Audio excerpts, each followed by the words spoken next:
keputihan itu bukan melulu soal infeksi, bukan melulu soal infeksi menular seksual ya.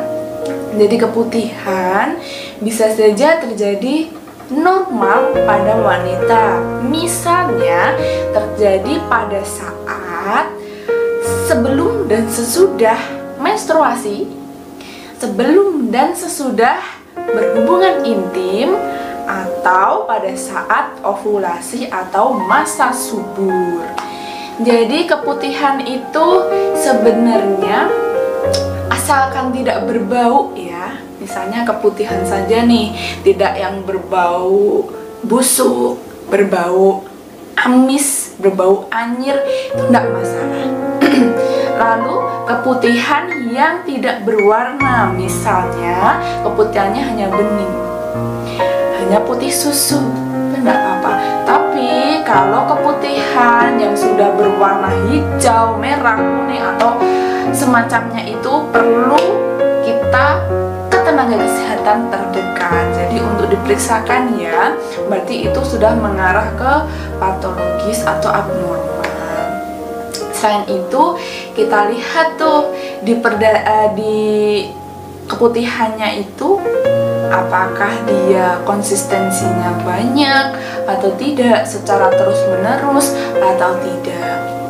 Sebenarnya daerah kewanitaan itu gampang untuk merawatnya ketika kita sudah mengetahuinya. Misalnya Allah itu sudah menciptakan ada bakteri baik, ada bakteri jahat di daerah kewanitaan kita.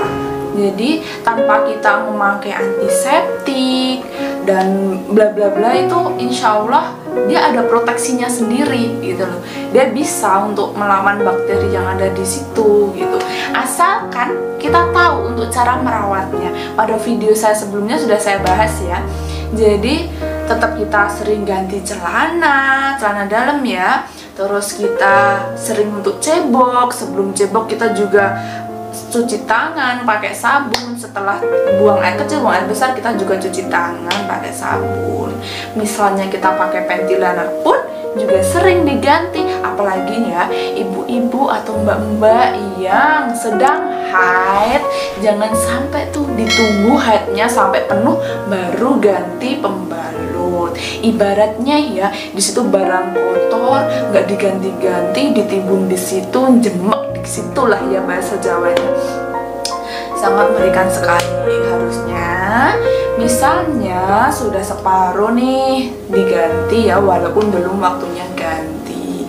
Minimal ganti pembalut 2-3 kali dalam sehari. Syukur-syukur kalau yang bersih ya diganti bisa lebih dari itu.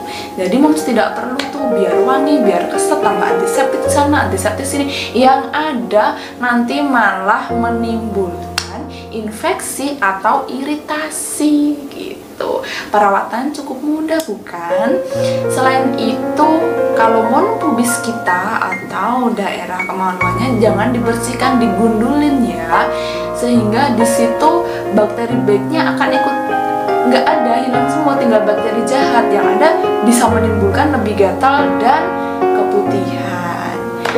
Keputihan yang dia normal tentunya juga tidak membuat gatal ya moms. Jadi ketika gatal kita perlu gali lagi, kenapa kok bisa gatal gitu ya. Bisa jadi gatalnya ada something. Somethingnya apa bu?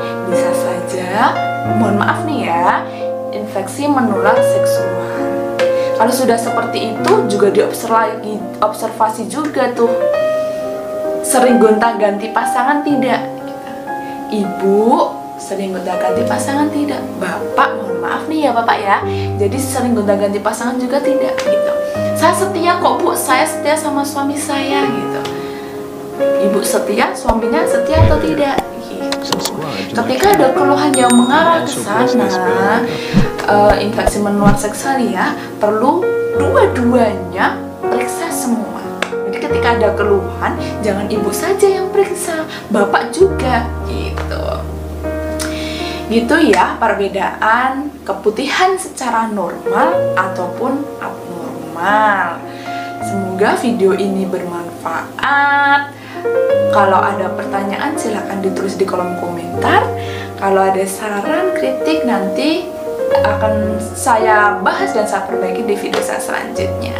Terima kasih.